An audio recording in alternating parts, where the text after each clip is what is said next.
Padre, damos gracias, Señor, por esta mañana, Dios. Padre, damos gracias por el tiempo que nos has permitido esta mañana, por el tiempo de disfrutar y descansar en tu presencia, Padre. Ahora, Señor, te pedimos que nos guíes a través de tu palabra, Padre. Instrúyenos, Señor. Espíritu Santo, revélanos a Jesús a través de la palabra. Padre, háblanos de tu voluntad, Señor, y que podamos, Señor, entender, no solamente escuchar, entender, poner por obra lo que aprendamos, Señor, y ser de provecho y de edificación para tu gloria, Padre. Todo esto, Señor, lo pedimos en el nombre de tu Hijo Jesús. Amén. Muy bien. La semana pasada hicimos un paréntesis para hablarles a las mamás y para decirles cuánto les ama Dios y cuán bendecidos somos de que Dios haya puesto mamás en nuestra tierra. Interrumpimos ahí poquito la serie que estábamos viendo acerca de los testigos de la resurrección. Y el día de hoy vamos a hablar de otra parte de los testigos de la resurrección, que fueron los apóstoles. Hay una diferencia. Unos son los discípulos y otros los apóstoles. En ocasiones a los apóstoles se les llama discípulos. Los evangelistas hablan acerca de ellos y dicen, y los discípulos, y se están refiriendo a Jesús, y los 12, al grupo de 12 que acompañaba a Jesús. Pero en ocasiones se refiere a otros, como aquellos dos que vimos hace unos domingos, que hablamos que iban por el camino después de venir de Jerusalén y escuchar que el Señor había resucitado, y aparece Jesús a ellos y habla con ellos en el camino y dice que eran 2 discípulos. Estos no eran apóstoles. Así es que nada más quiero que tengan eso en la mente. A los apóstoles a veces se les puede llamar discípulos, pero a los discípulos nunca les llamaron apóstoles porque es algo diferente. Así que vamos a hablar el día de hoy de los discípulos de los apóstoles. Vamos a hablar del grupo de los 12. Y acuérdense que muchas veces en la Escritura, al final de los evangelios, menciona a los 12, aunque sabemos que ya nada más habían quedado 11. Sabemos que ya no estaba Judas y que todavía no había sido nombrado el sucesor de Judas. Pero de todas maneras, algunos de los evangelistas le llaman los 12, refiriéndose al grupo de personas, no exactamente a que seguían siendo 12. Hoy vamos a hablar de esos 11 y el contexto en el que todo esto sucede. Ya mencionamos que el Señor apareció varias veces a diferentes personas. Ya mencionamos que apareció a Pedro es un evento que está mencionado, pero que no está explicado en la Escritura. Si recuerdan, lo platicamos hace 2 domingos, y nada más se menciona, hay la mención de esa aparición de Jesús a Pedro, la aparición de Jesús resucitado, pero no está el detalle, no sabemos lo que sucedió. Y el otro encuentro que vemos en el que Pedro sobresale es cuando los encuentra en la barca y el Señor está a la orilla y están 7 de los discípulos, uno de ellos Pedro, pescando y no han pescado nada y están ahí tristes después de que el Señor se separó de ellos, que creen que murió, que creen que quedó muerto, que creen que no ha resucitado, y de repente lo ven a la orilla y no lo reconocen. Y el Señor les dice, echen la red para el otro lado, están. Y Pedro luego, Señor, tenemos toda la noche aquí, pero en tu palabra echaremos la red. Y es cuando lo reconocen y le dice Juan a Pedro, es el Señor. Ya Pedro se baja corriendo y tienen un encuentro. En ese encuentro también la atención principal del Señor fue para Pedro. Come con los otros 6 discípulos y con Pedro, pero predominantemente se dirigió a Pedro. Hay otros encuentros en los que sí se presentó ante los 11, y hay un encuentro muy conocido que primero se presenta a los 10 porque no estaba Tomás. ¿Por qué no estaría Tomás con los otros 11? Había un propósito del Señor. En ese encuentro se presenta el Señor primero a los 10 y les muestra las marcas en sus manos y las marcas en sus pies. Y no estaba Tomás. A la semana vuelve a haber otro encuentro, pero Tomás le había dicho a los discípulos, que si él no ve al Señor, él viéndolo, y ve las marcas en sus manos y las marcas en sus pies, y puede meter los dedos en su costado, que él no va a creer si no hace eso. Algunos de nosotros así somos. Si no vemos, queremos ver un milagro de Dios, queremos ver que pase esto, queremos ver que pase lo otro. Si no, no vamos a creer.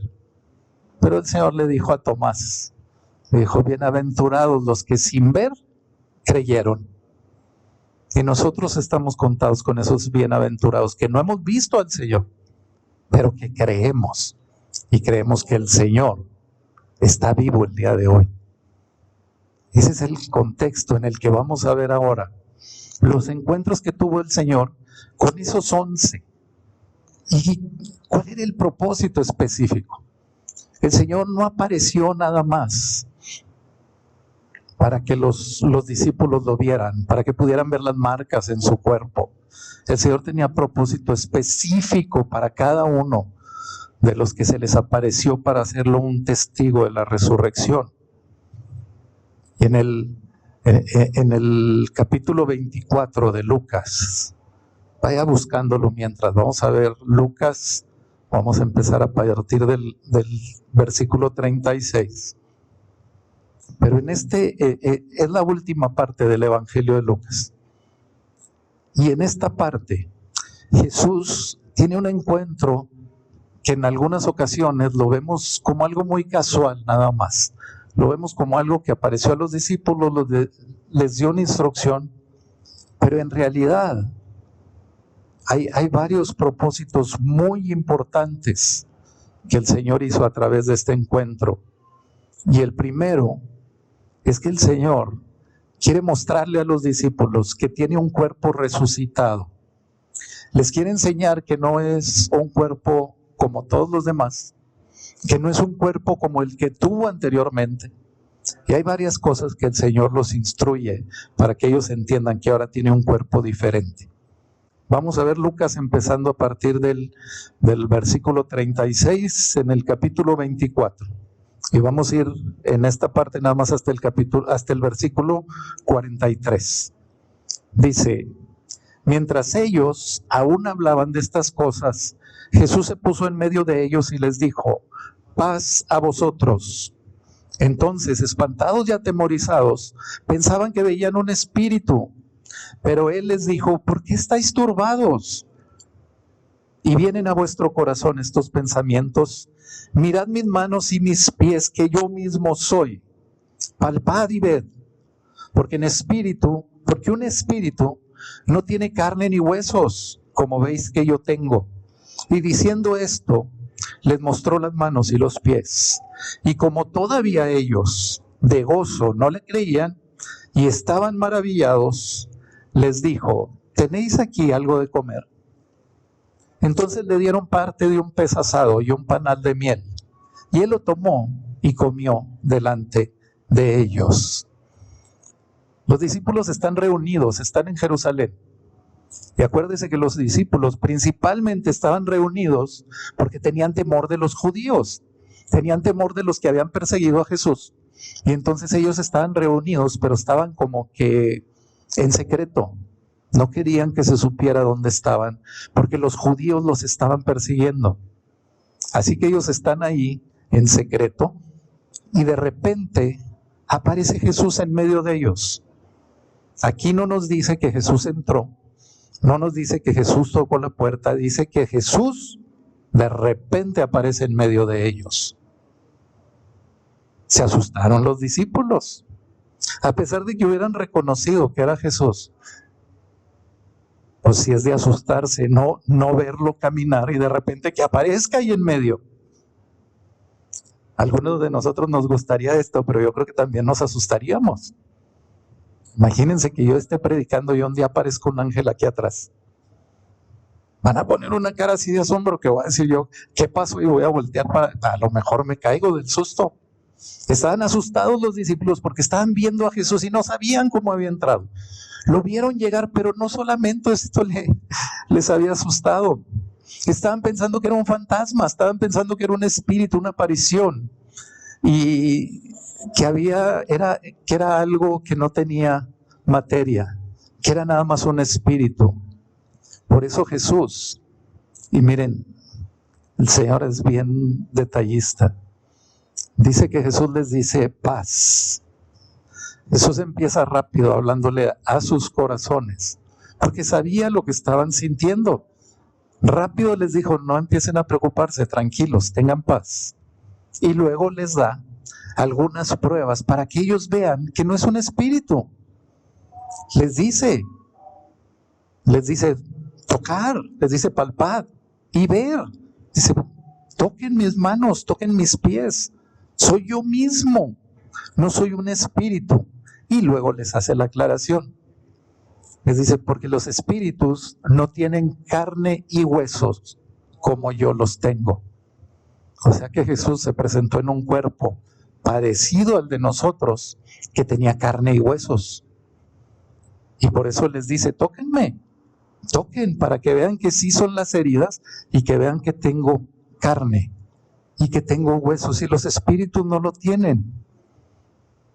Los discípulos creyeron que había resucitado, pero aún están sorprendidos. Aún están pensando tal vez que era demasiado bueno para ser verdad. En ocasiones nos pasan cosas así con el Señor. Estamos esperando tanto de Dios y resulta que cuando Dios está cerca, nosotros no lo podemos creer. Nos tocó a nosotros conocer una pareja que hablaba mucho, la mujer del esposo, hablaba mucho de él porque no era cristiano. Y saben, una de las cosas que, curiosamente, él era el que no era cristiano. Y una de las cosas que a ella le molestaba es que él era muy generoso, pero no conocía a Dios. Pero era muy generoso este hombre. Llegó un día en que él conoció al Señor en una situación difícil. Y conoce al Señor y la esposa no lo cree. Y tanto no lo creyó, que no lo creyó. No le creyó a él, le dijo, eres un farsante, tú estás actuando. Tú todo lo que estás haciendo nada más es por impresionar a la gente. Por eso siempre eras bien generoso, porque tú comprabas a la gente con dinero. Y ahora que te dices cristiano, pues andas haciendo ahí cosas y, quieres todos los domingos ir a la iglesia. Antes estaba renegando porque no iba a la iglesia. ¿Y saben qué hacía este varón? Los domingos en la mañana, para que ella no cocinara, él se levantaba más temprano para ir a comprar burritos para almorzar. Y le llevaba burritos. Y era tan generoso que algunas personas iba y les decía, hey, estoy afuera de tu casa, te traje unos burritos para que almuerces. Ya se imaginarán que nos tocó almorzar algunas veces de esos burritos de regalo. Y no nada más a nosotros. Había una persona que vivía hasta por allá por Horizontes del Sur. Y hasta allá iba a llevarle. Ellos no vivían por allá, ellos vivían hacia este sector. Y hasta allá iba a llevarles unos burritos para almorzar. ¿A qué hora se tenía que levantar este hombre para ir a comprar burritos? Llevárselos a aquellas personas. Y no les llevaba 2, 3 burritos. Era una familia de 5. Y les llevaba burritos como para toda la semana. Oye, son muchos, pues repártelos aquí con los vecinos. Agarra los tuyos y repártelos. Esta mujer no lo pudo creer. Los discípulos están viendo a Jesús. Ven sus marcas. Y de todas maneras dicen, sí está resucitado, pero tienen ciertas dudas. Pero Jesús quiere revelarles que en realidad tiene un cuerpo nuevo, que resucitó y que tiene un cuerpo diferente. Y lo hace a través de 3 cosas. Lo primero que les muestra es que este nuevo cuerpo que tiene Jesús no está sujeto a las leyes naturales que están sujetos los cuerpos terrenales. Y eso es lo primero que les muestra, porque llega sin avisar. Llega sin que se den cuenta y se pone en medio de ellos y ni siquiera lo pudieron ver. No pudieron ver lo que pasó enfrente de ellos. Jesús no regresó del más allá. No. Jesús falleció y su espíritu se unió a su nuevo cuerpo celestial y regresó. No es como Lázaro, que Lázaro lo resucitó el Señor y lo resucitó en un cuerpo exactamente igual que el que tenía, y después Lázaro murió. Jesús resucitó con un cuerpo nuevo y diferente. Tomó un cuerpo que no su cuerpo corruptible. A veces queremos saber de más. Y dije queremos, yo estoy contado ahí. A veces yo veo todo esto y quiero pensar, ¿cómo será nuestro cuerpo celestial? ¿Vamos a conservar toda esta hermosura que el Señor nos dio? No, esta hermosura es pasajera, vamos a tener una mayor. Porque el Señor aquí les está mostrando que Él tomó su cuerpo, pero que lo que era corruptible, lo que se iba a perder haciéndose polvo porque estaba sujeto a la muerte, ahora era algo incorruptible, eterno, y que no estaba sujeto a la muerte. Jesús con ese cuerpo que resucitó, con ese cuerpo está en el cielo. Ay, qué bonito, ¿no? Yo pienso también y digo, Señor, un día te voy a ver, un día te veré. Y pienso, será como todas las pinturas que hacen de Él. ¿Han visto todos los cuadros que se han hecho de Jesús? Hay muchos cuadros diferentes, pero los cuadros que se hicieron en la Edad Media no eran de hombres judíos, eran de hombres griegos o romanos, porque los que dominaban la cultura eran los griegos y los que dominaban militarmente eran los romanos. La cultura y el arte era greco-romano. Entonces pintaban varones y no parecían varones de Oriente, parecían varones romanos. ¿No han visto ahora que están sacando de eso de la inteligencia artificial? Y sacan las imágenes o los bustos que se hicieron de personas de esa época, de los emperadores romanos. Y la inteligencia artificial, a partir de una escultura o de un dibujo antiguo, construye lo que sería cómo se vería la persona hoy en día. Y no son personas morenas. La mayoría de esos son personas de tez blanca. Y los judíos no son de tez blanca, son de Oriente. Tienen un tinte de piel especial. Qué maravilloso Dios, ¿no? ¿Cuántas personas sabemos ahorita aquí? Y ninguno tenemos el mismo color de piel. Dios hizo maravillas y Jesús aquí les está diciendo, este cuerpo que traigo ya no es lo que era. No es el cuerpo de Jesús el que fue crucificado. Es el cuerpo resucitado y exaltado de Jesús después de la resurrección, después de haber muerto en la cruz. Era un cuerpo diferente que no está sujeto ya a ninguna de las leyes naturales. No está sujeto ni al tiempo ni al espacio. Nosotros estamos ahorita aquí y allá en la esquina están pasando otras cosas. Ahorita allá en la esquina, en el Oxxo, hay gente comprando, hay gente trabajando, hay gente que va a salir y se va a ir a su casa y nosotros ni los vimos. Jesús no está sujeto a eso.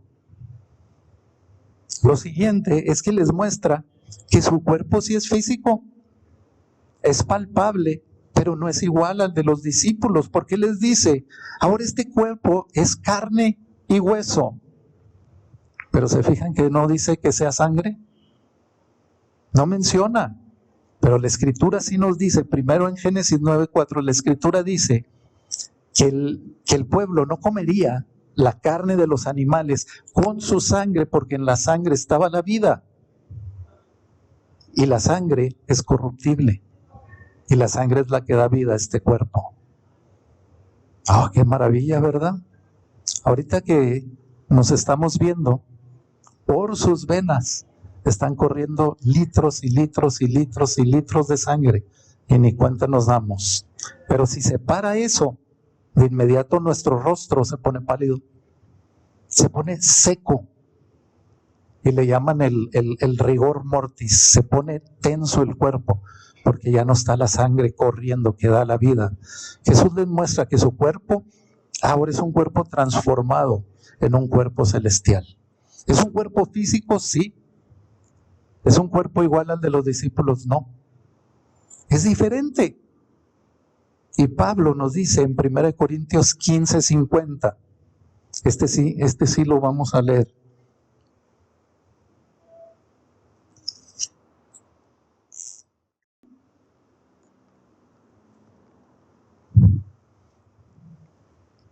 Dice, pero este capítulo, el capítulo 15 de 1 Corintios, habla sobre la resurrección.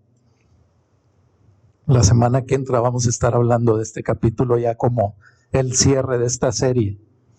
Y dice, 1 Corintios 15:50, dice, pero esto digo, hermanos, que la carne y la sangre no pueden heredar el reino de Dios, ni la corrupción hereda la incorrupción. El cuerpo de Jesús tenía huesos y carne diferentes. Huesos y carne que ahora eran internos. Huesos y carne que no necesitaban que la sangre les diera vida. Porque ahora el Padre, a través del Espíritu, es el que le da vida. Y la tercera cosa que Jesús les mostró es que es un cuerpo que no tiene las mismas necesidades que nosotros. Cuando Jesús los está viendo a los discípulos y los ve con la cara de desconcertados, que no saben bien lo que está pasando, les dice, no tiene nada de comer aquí. ¿Ustedes creen que Jesús no sabía que si tenían o no de comer? Acababa de entrar en medio de ellos así, aparecer. Acababa de verlos a la cara y saber lo que estaban pensando en sus corazones. Y él sabía que tenían comida. Y les dice, ¿no tienen nada de comer aquí? Entonces sí, dice que le sacan un pez asado, así rico, zarandeado, piquito de gallo encima, así bien a gusto, doradito, así de ese crujiente por fuera, y un panal de miel. Era como un snack popular eso que le están presentando a Jesús. Era como una comida normal que tendrían así como que, ¿no tienes algo por ahí? Ah, sí, un panal de miel y un pez. Era algo nada sorprendente, nada que se pusieron a hacer para él. Y dice que se lo come delante de ellos. ¿Jesús dijo que tenía hambre? No dijo que tenía hambre. Le dijo, ¿no tienen algo de comer? Y luego después dice que lo come delante de los discípulos. Jesús no tenía necesidad de comer. Ya no necesita alimento, pero puede comer. Ay, qué interesante, ¿verdad? Eso sería bien bueno. Que podamos comer sin tener necesidad de comer. Ahora entendemos por qué Jesús decía, mi alimento es hacer la voluntad de mi Padre que está en los cielos, porque ese es el alimento eterno. Ese es el alimento que Jesús tenía ya cuando se presenta a los discípulos y come de lo que ellos le dan para darles testimonio, de decirles, mi cuerpo es diferente. Porque Jesús, si hubiera tenido hambre, pues tenía la necesidad como cualquiera. Y una de las cosas que nos hace saber que en el cielo no vamos a tener esas necesidades es que cuando usted tiene hambre, hasta le duele el estómago. Algunas personas, no a todas, les duele la cabeza, se ponen de mal humor, irritables. Yo batallo para dejar de comer, me duele la cabeza, me pongo irritable. Eso no va a suceder en el cielo, porque en el cielo no habrá más llanto, ni tristeza, ni dolor. No habrá ninguna angustia, no van a estar angustiados. Van a comer porque hay que comer, punto. No sé cómo es el proceso, no lo sé. No sé cómo va a ser el cuerpo celestial, no lo sé. Lo que sí sé es que Jesús empieza con esta enseñanza para los discípulos, porque quería que ellos entendieran que ya no pueden ver las cosas como las veían en lo terrenal. Estaban acostumbrados a ver a Jesús todos los días, andar con Él, irle a comprar alimento. Cuando encuentran a la mujer samaritana, Jesús le encuentra mientras los discípulos andan comprando comida. Fíjense en cuántos de los episodios que Jesús va con los discípulos tienen que sacar alimento. Cuando es la alimentación milagrosa de la multitud que está escuchando a Jesús, los discípulos, ¿qué hacen? Pues no trajimos nada, Señor, hasta culpables se sentían. Ellos veían terrenalmente a Jesús y ahora Jesús les está diciendo, miren, tengo un cuerpo que ya no es el mismo, tienen que creer que resucité y tienen que creer que esto mismo va a llegar un día para ustedes.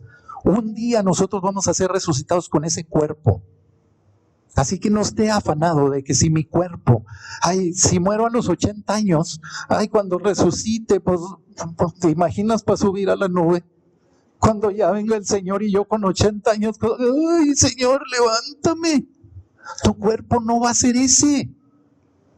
Lo va a tomar el Señor para testimonio de que resucitaste. Pero vamos a ser más preciosos en el cielo.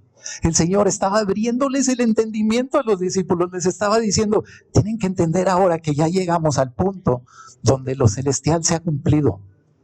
Este es un cuerpo celestial y ustedes están viendo todo en lo terrenal. Vamos a ver ahí mismo en Lucas 24, ahora a partir del versículo 44.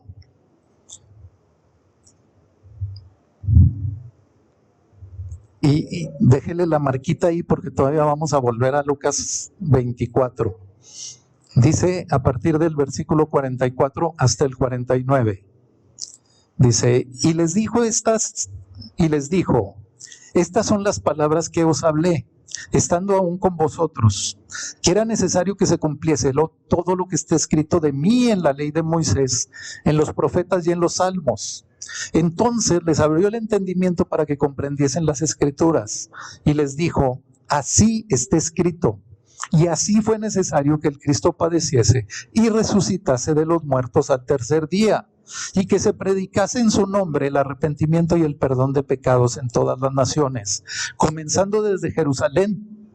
Y vosotros sois testigos de estas cosas. He aquí, yo enviaré la promesa de mi Padre sobre vosotros, pero quedaos vosotros en la ciudad de Jerusalén hasta que seáis investidos de poder desde lo alto. Yo creo que es muy difícil cuando imaginamos las cosas, imaginárnoslas tal cual como son si no las hemos visto.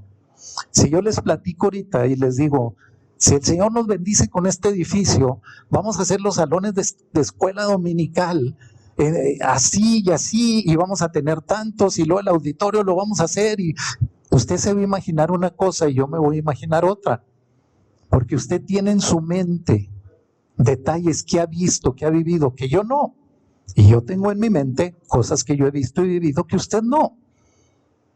Y nuestra mente agarra la información que tiene y en base a eso, es en base a lo que trabaja. Así que yo me empiezo a imaginar de acuerdo a lo que conozco. A lo mejor usted se imagina unas estructuras preciosas de mármol y yo me estoy imaginando una estructura metálica con madera y ahí van a ser los salones de escuela dominical. El Señor quería que los discípulos no estuvieran imaginando lo celestial, quería testificárselo directamente. Se los mostró, les dijo, pálpenlo, este es un cuerpo celestial. No les dio todos los detalles, ni le dio a los evangelistas todos los datos para que los escribieran, para que creyéramos sin ver. Pero Jesús no les quería abrir el entendimiento para que vieran nada más cómo era un cuerpo celestial. Quería que vieran un cuerpo celestial para que creyeran en que Él había resucitado. Y para que creyeran que un día ellos también van a resucitar. Un día nosotros vamos a resucitar. Y ahora lo pueden entender de mejor manera. Ahora lo pueden entender más fácil. Porque Jesús dice, les dice a los discípulos, ¿qué es lo que está escrito de mí en la ley, en los profetas y los salmos? Les está diciendo, ¿qué está escrito de mí en el Antiguo Testamento? La Biblia judía no lo llama así. Nosotros, la cultura occidental, le pusimos Antiguo y Nuevo Testamento. Para ellos así se llaman. La ley, los profetas, lo que está escrito de Él. Era la ley, que es Moisés, los profetas, son todos los profetas menores, mayores, todos. La división entre menores y mayores también es de la cultura occidental. Y en los salmos, que eran los libros poéticos. Ahí está incluido Proverbios también. Dice, ¿qué es lo que habla de mí? Les está diciendo, tanto tiempo tuvieron la escritura y no la han entendido. Ahora que les estoy mostrando este cuerpo, ahora que les estoy mostrando que viene lo celestial, ustedes pueden entender, porque delante de ustedes está el autor y consumador de la fe. Delante de ustedes está el testimonio del que habla toda la escritura. Imagínate nada más el impacto para los discípulos, para los apóstoles. Estar pensando, toda la vida vimos la Escritura y no entendemos, y luego lo ven a Jesús y se voltean a ver entre ellos y dicen, y sigo sin entender. No entiendo qué es lo que nos quiere hablar. Mira, hay un pasaje en Lucas 4, del 16 al 21, que nos va a ayudar a entender un poquito esto. Déjenle la marquita ahí en Lucas 24 porque ahorita vamos a volver. Dice Lucas 4, a partir del 16. Dice, vino a Nazaret, donde se había criado, y en el día de reposo entró en la sinagoga, conforme a su costumbre, y se levantó a leer. Y se le dio el libro del profeta Isaías. Y habiendo abierto el libro, halló el lugar donde está escrito, el Espíritu del Señor está sobre mí, por cuanto me ha ungido para dar buenas nuevas a los pobres, me ha enviado a cenar a los quebrantados de corazón, a pregonar libertad a los cautivos y vista a los ciegos, a poner en libertad a los oprimidos, a predicar el año agradable del Señor. Y enrollando el libro, lo dio al ministro y se sentó. Y los ojos de todos en la sinagoga estaban fijos en él. Y comenzó a decirles, hoy se ha cumplido esta escritura delante de vosotros. Ahí en la sinagoga el Señor les está diciendo, yo soy el Mesías, el Espíritu del Señor está sobre mí, y esto se está cumpliendo delante de ustedes. Pero ahora con los discípulos está haciendo esto mismo, pero más allá, diciéndoles, esta es la parte que no habían visto. Ustedes no comprendían que su ciudadanía es celestial y que un día van a tener un cuerpo celestial. Cuando nosotros decimos que tenemos ciudadanía celestial, nos imaginamos que nos van a dar la mica de ciudadanía celestial, ¿verdad? Así como la mica de ciudadanía o el registro de población mexicano. No. Lo que vas a recibir es un cuerpo celestial para que vivas dentro de la ciudad celestial. En la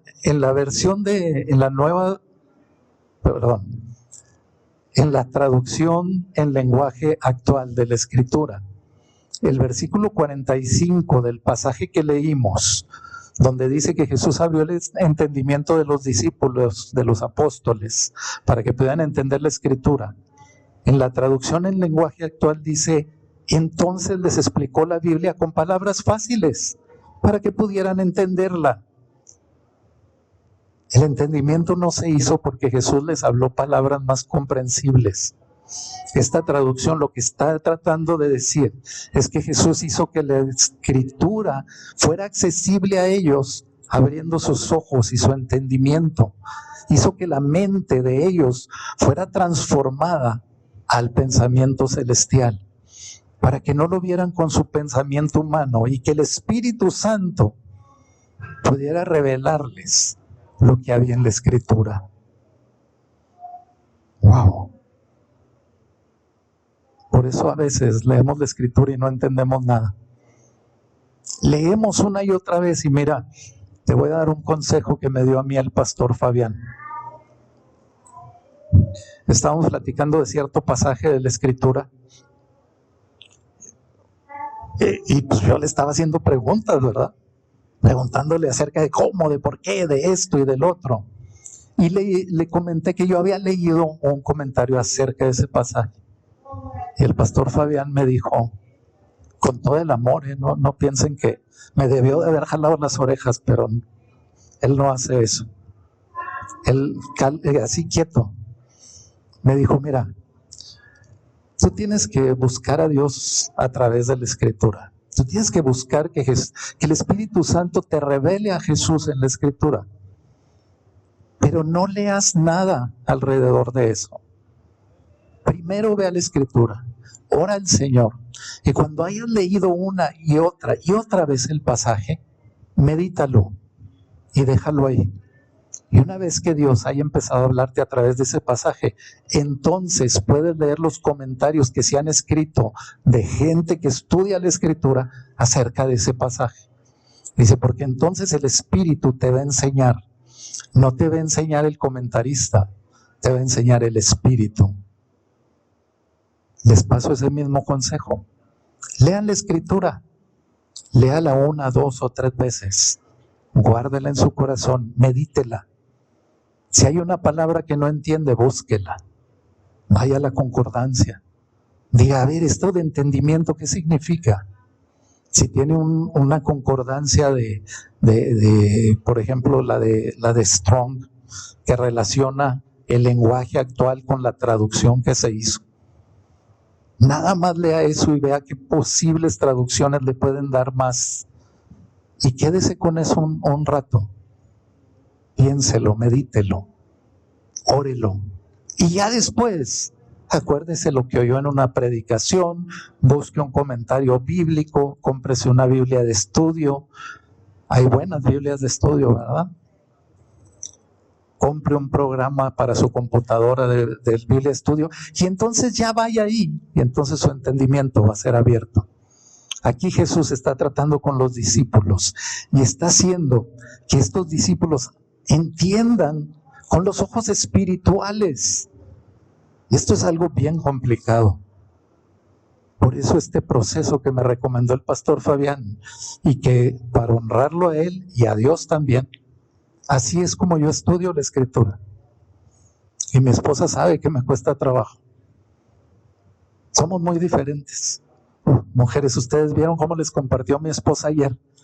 Yo sí estaba oyendo, yo estaba ahí atrás. Estaba orando por ella. Les dio un recorrido por la Escritura de Génesis, de Raquel, de Sara, pero uno tras de otro. Yo estaba así como que hasta sudando. Dije yo, ¿cómo trae tanto en la cabeza?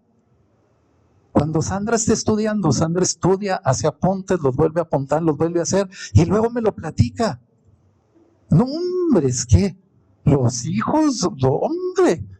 No, y luego que anduvo con la concubina del otro y luego que fíjate qué tal y todo. Y yo estoy así como que, déjame volverlo a leer porque estudiamos de manera diferente, porque el Espíritu le revela de manera diferente a ella y a mí. Yo no puedo platicarle la predicación. Yo sí le platico a Sandra, le digo, vamos a hablar de los testigos de la resurrección, los discípulos. Punto. Si yo le empiezo a platicar lo que voy a predicar, me reborujo y ya no hago. Esto que yo traigo aquí es una guía. Hago mi guía y escribo lo que creo que voy a hablar. Y luego el Espíritu Santo aquí pone lo que les hablo.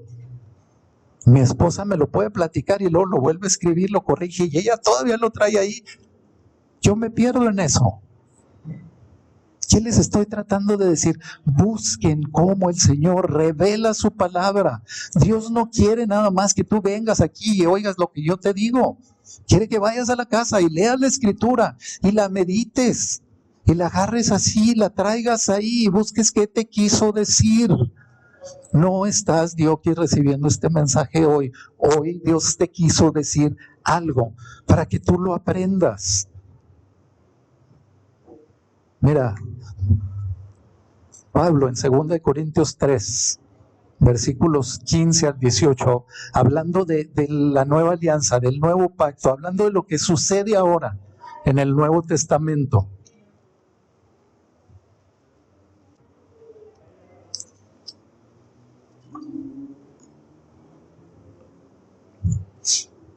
¿Ya lo tienen?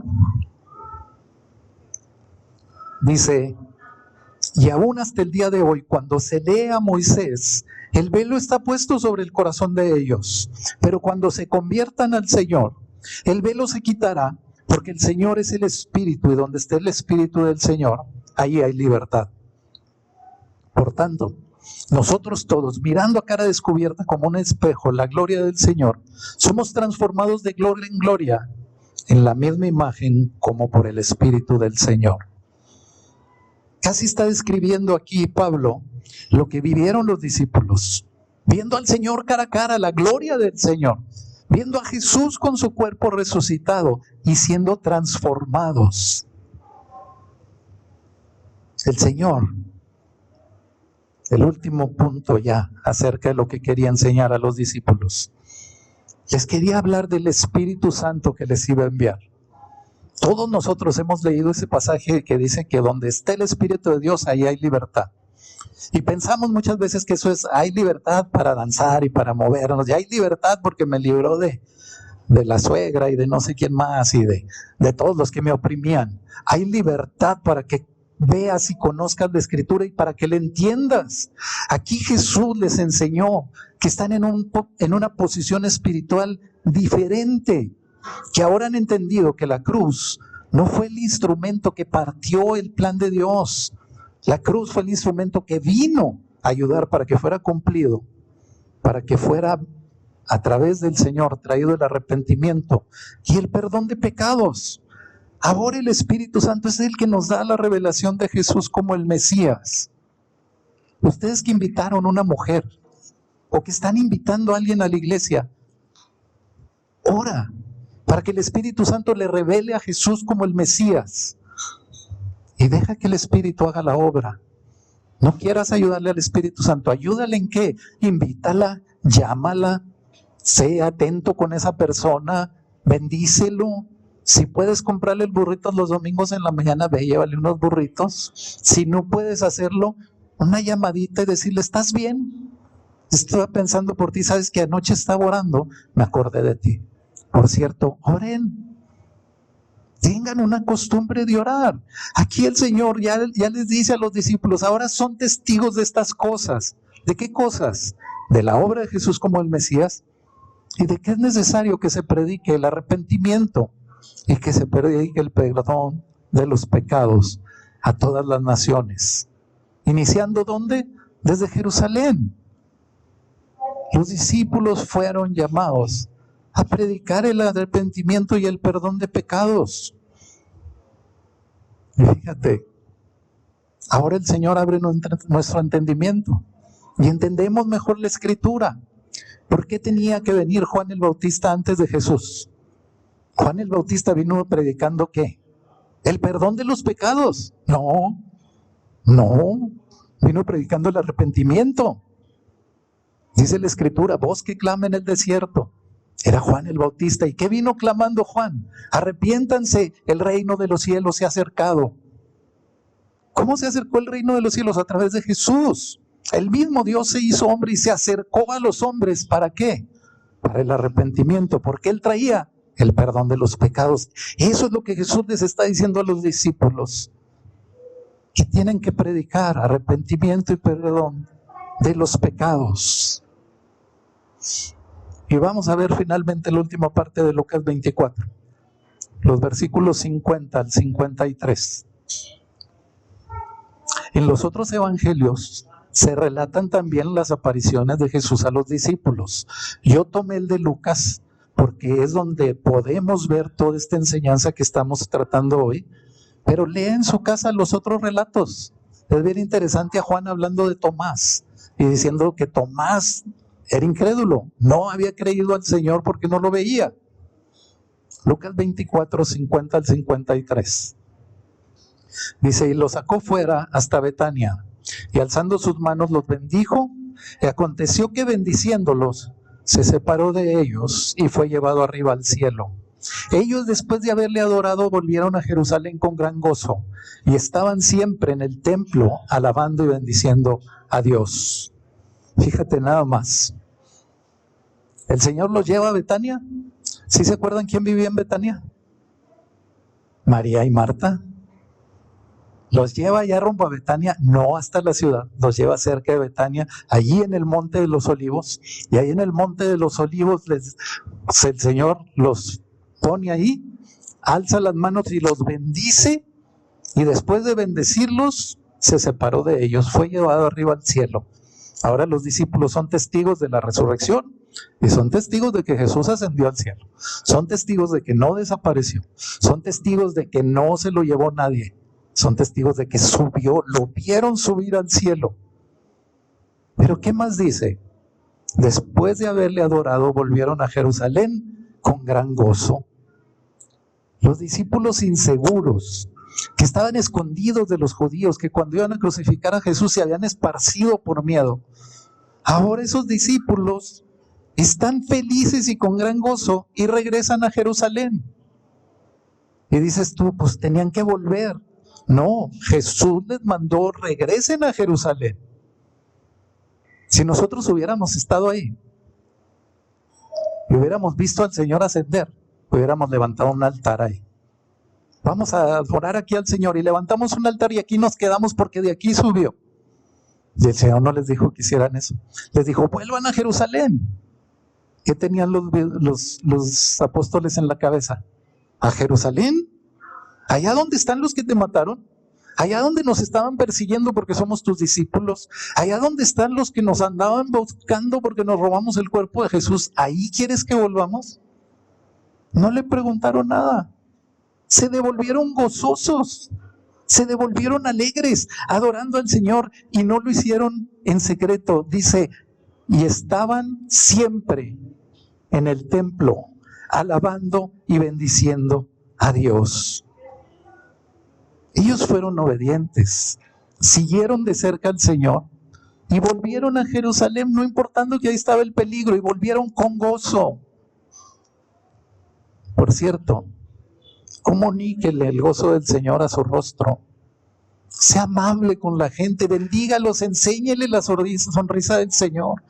Enséñele que los cristianos no somos cara de limón, que somos alegres, no porque necesitamos bailar y andar en los antros. Ahí no hay alegría. La gente está en las cantinas y en los antros por la tristeza en su corazón. La gente usa las drogas, usa el alcohol, usa la prostitución, usa la pornografía para escapar de lo que son, de la tristeza que sienten. Pero nosotros hemos escapado de todo eso por Cristo Jesús. Y porque estamos alegres en Él y podemos hacer lo que hicieron los discípulos. Los discípulos cambiaron del temor a la valentía y empezaron a predicar. ¿Qué predicaban los discípulos? Arrepentimiento. En Pentecostés, Pedro se levanta y están ahí toda la multitud. Y ahí está el Sanedrín, y ahí están los escribas, y están los judíos. ¿Y qué les dice Pedro? A este Jesús que vosotros mataste. Ese Pedro es el que lo negó. Ese Pedro es el que se escondió y ahora viene a decirles, ustedes mataron al Mesías, ustedes cumplieron el propósito de Dios. Qué diferente discípulo. ¿Cuánta falta nos hace el arrepentimiento y el perdón de pecados? Dios no nos llamó a predicar el amor de Dios para que la gente se sienta bonito, para que sienta lindo en su corazón. Sonó como argentino, ¿verdad? Que sienta lindo. Y que vengan al Señor y que acepten a Cristo. Eso no nos llamó el Señor a hacer. El Señor nos llamó a predicar el arrepentimiento y el perdón de los pecados. Y el Señor los ama, sí los ama. Y los va a hacer muy felices, pues se tiene que arrepentir la gente. Si no predicamos el arrepentimiento, ¿cómo va a ser confrontada la gente con su pecado? Por eso tanta gente dice que viene a Jesús. Y dice, yo cuando conocí a Jesús, y tú los ves y dices, ¿cuándo conociste a Jesús? No te has arrepentido de nada. El ser confrontado con el pecado es duro, fuerte. Pero debemos de ser confrontados antes de poder venir a Jesús. Y es lo más maravilloso que hay, ¿eh? Lo más doloroso, lo más feo, sí. Pero es mejor ahorita aprovechar y pedir perdón y que sean quitados los pecados antes de que se manifiesten y todo el mundo los saque. Mejor así, pedirle perdón al Señor. Predique el arrepentimiento, predique el perdón de los pecados, porque es indispensable para que la gente reciba a Jesús, para que la gente pueda creer en Él. Y una vez que hemos creído, y una vez que hemos sido salvos, tenemos que vivir en arrepentimiento. Si no vivimos en arrepentimiento, estamos en peligro de volvernos arrogantes pensando que merecemos la salvación. No la merecemos. Necesitamos arrepentimiento y perdón de pecados. ¿Para qué? Para ser transformados. Si no has sido transformado, debes de cuestionarte si realmente te arrepentiste, si realmente has creído, si crees que el perdón de los pecados viene por medio de Cristo. Porque necesitamos creer hasta estar dispuestos a todo. Decimos que hemos creído y decimos cuánto batallamos con el pecado. Cuando has creído, si te has arrepentido, si vives en arrepentimiento y perdón de pecados, el pecado es un estorbo. El pecado es una piedra de tropiezo que no te quieres topar. El pecado es algo que aborreces, que dices, guácala, o cualquier palabra de desprecio. No quieres toparte al pecado ya. Yo recuerdo que mi esposa me platicó una anécdota de cuando era niña. Su mamá planchaba, lavaba y planchaba. Y la mandaba a ella a entregar lo que había planchado. Y le decía, pon las manitas, le ponía la ropa así en lo que había planchado. Y ahí iba mi esposa caminando así como que no se me caiga, que no se me caiga. Porque si se llegaba a caer uno, ya se imaginarán el regaño y todo. ¿Por qué? Porque iban impecables. Iba la ropa blanca, blanquísima. Iba la ropa de fuera de lo que fuera, planchadita así. Mi suegra tiene un don para planchar, le encanta la planchada. Y deja las cosas así que le puedes quitar el gancho y la camisa así igualita así.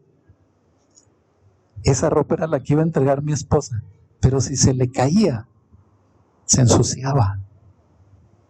Así somos cuando Jesús nos limpia el pecado. Somos blancos, impecables. Y su gracia se manifiesta haciéndonos como Él.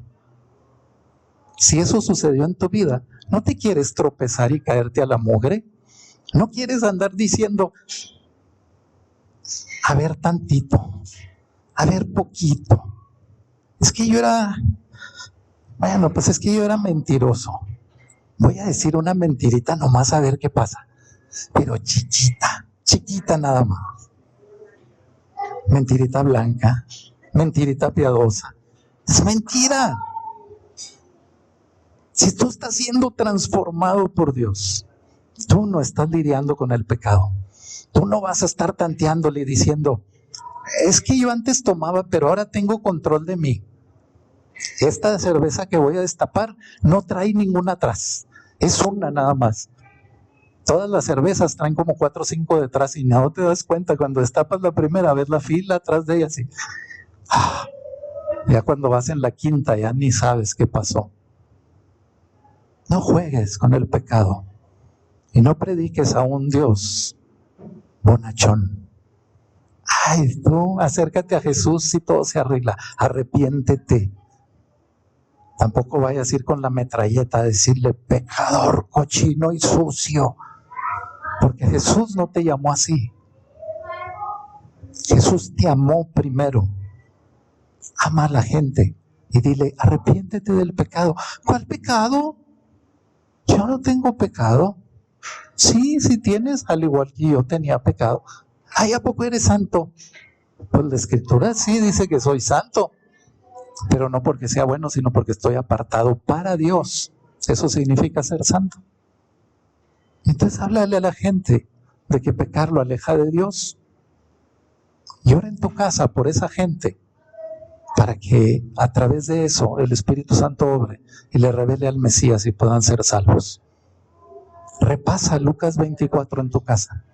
Léelo otra vez, ve los detalles, ve a los discípulos ahí temerosos cuando Jesús aparece. Y luego velos al final del capítulo, corriendo a Jerusalén, gozosos. ¿Has visto a alguien gozoso? Alguien que se sacó la lotería no es ni un céntimo de gozoso de lo que iban los discípulos gozosos. Y dices tú, pues es que iban gozosos porque iban a recibir una herencia, sí, la herencia de la vida eterna. Según la historia, todos ellos murieron martirizados. Y dice, no, Juan no murió martirizado. No, Juan fue martirizado y quedó vivo.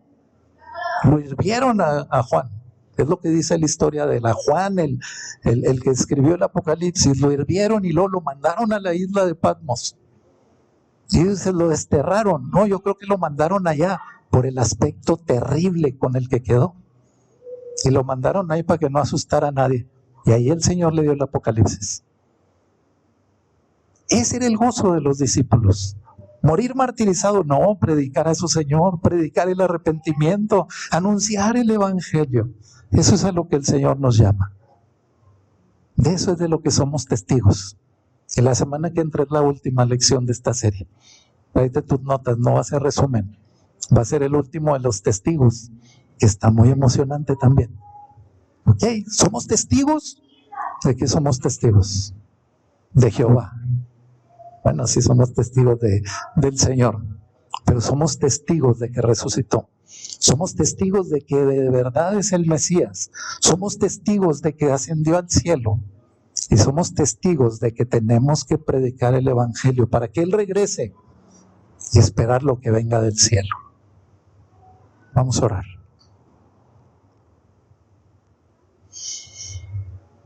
Padre, te damos gracias, Dios, por esta tarde, Padre. Espíritu Santo, yo te pido que a cada uno, Señor, le des la revelación, Padre. Señor, completamente de que Jesús es el Mesías, de que no hay otro, de que no hay otra manera de que el Mesías haga la obra de salvación en nosotros más que el arrepentimiento, Dios. Que ese arrepentimiento, Señor, sea de quebranto para que, Señor, no haya más yugos en nuestra vida. No haya más señores que tú, Señor. No haya más ataduras, Señor, más que las cuerdas de amor que derrama sobre nosotros. Espíritu Santo, habla a cada uno, revélate a cada uno, ministra a cada uno, y que tu obra sea hecha en nuestros corazones. Te damos gracias, Padre. Gracias, Padre, en este día. Y también, Señor, te damos gracias por la provisión que das a nuestra casa. Señor, gracias, Dios, porque nada falta en nuestros hogares, porque tú suples y bendices, Padre. Te pido, Padre, que bendigas a cada uno, Señor, reciba lo suficiente para su casa, reciba lo suficiente, Dios, para compartir. Y sobre todo, Señor, que permanezca creyendo, Señor, y obedeciendo tu palabra, Dios. Te damos gracias en este día, Padre, en el nombre de Jesús. Amén. Amén y amén.